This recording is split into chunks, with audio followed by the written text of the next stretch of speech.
Se um político munido de boa intenção e pouco cérebro chega lá em Brasília e fala, não, né, o brasileiro está trabalhando muito, agora férias não são mais 30 dias, são 90. Primeiro todo mundo bate palma e esse cara vai ser eleito até o final da vida dele, né? E o filho dele também, né? Só botar um júnior no nome que vai estar sendo eleito.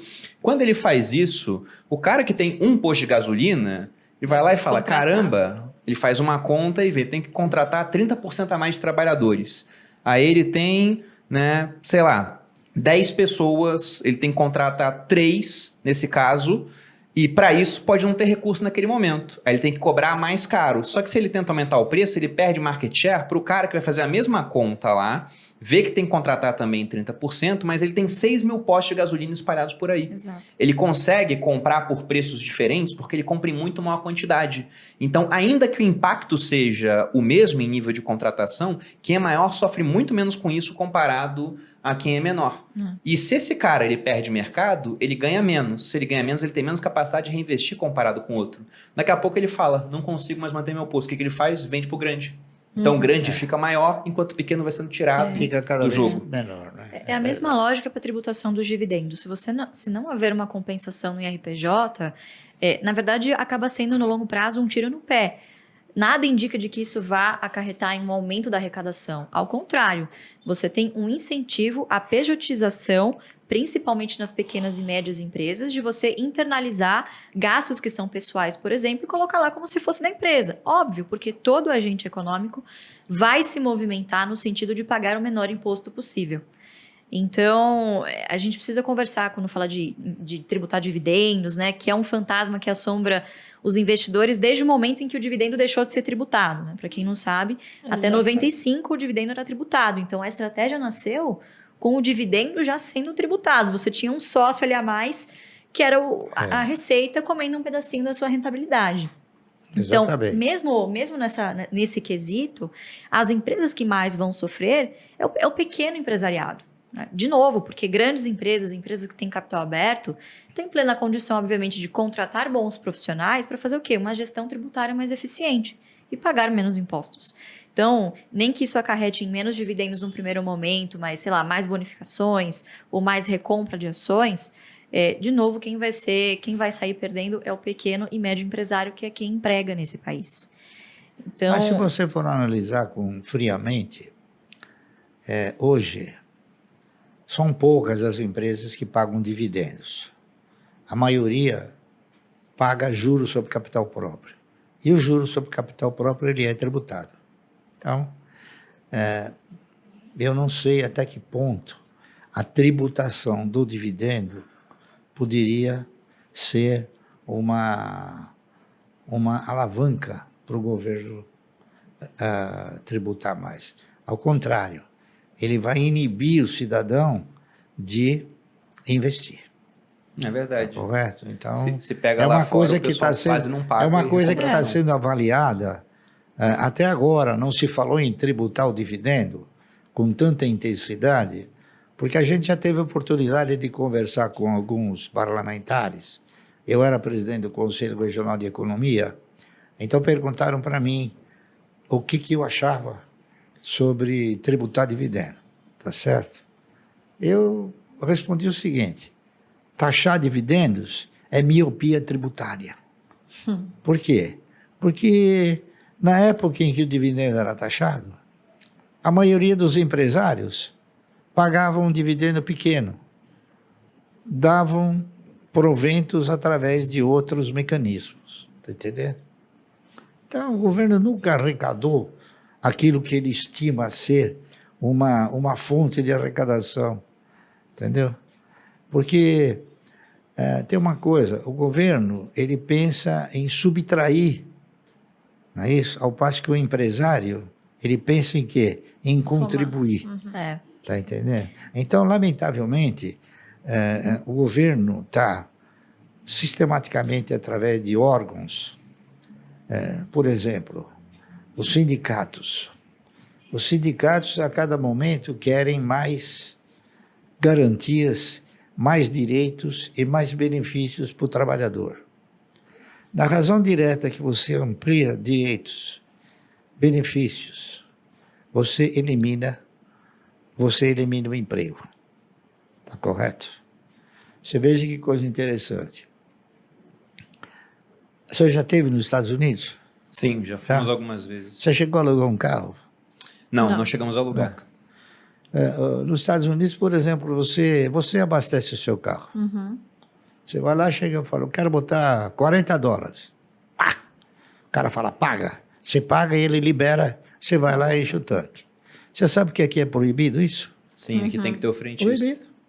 Bom, até aproveitando esses pontos que vocês citaram sobre governo e o fato de que lá atrás você começou a investir quando viu que, olha, a Previdência Social não vai ser uma coisa que lá na frente vai ser capaz de me sustentar com dignidade. Vocês, nesse método da AGF, vocês focam em dividendos. E há várias empresas públicas, né, as de economia mista, listadas em bolsas, que pagam um bom dividendo. Como é que vocês fazem para fazer esse balanço? Porque, como você mesmo disse, boa parte dos gestores do Estado não são caras competentes igual o pessoal da iniciativa privada. São regidos por outros estímulos. A empresa, às vezes, não está interessada em gerar lucro, ela quer fazer outras coisas. Quando que vocês decidem que uma empresa pública é boa o suficiente para estar na carteira? E quando que vocês falam, poxa, isso aqui, tipo Petrobras, pagou um queimão de dividendos, mas não estava na carteira de vocês. Quando que vocês olham e falam, isso aqui, por mais que pague bem, eu não vou colocar? Quando ela tem compromissos. Tá certo? Por exemplo, o que é um compromisso? O Banco do Brasil, por exemplo, ele tem um compromisso que é para cobrir a conta dos funcionários apresentados, né? Tá certo? Então, há uma dependência, há um compromisso. É isso? A Petrobras nunca teve esse compromisso. Passou a ter agora porque ajudou o governo a melhorar as contas, a estrutura fiscal. Mas isso não vai continuar, com certeza. É temporário, tá certo? Então, por exemplo, você pega a Eletrobras, né? A Eletrobras tem um mecanismo diferente. A Eletrobras, ela estatutariamente, ela tem um dispositivo que ela é obrigada a pagar dividendo, 10% sobre as ações preferenciais. Então, ela paga dividendo mínimo, prioritário e obrigatório. Então, ela tem um compromisso. Está entendendo? Então, por exemplo, o Banco Santander, qual é o compromisso dele? Mandar dinheiro para a Espanha. Então, aí tem um compromisso. Então, você precisa avaliar se a empresa tem algum compromisso. Quando a empresa não tem compromissos dessa natureza, ela tem o compromisso com quem? Com o controlador ou com os controladores.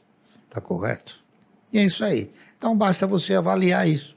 Então, esse é um dos fundamentos muito importante quando você vai investir em uma ação.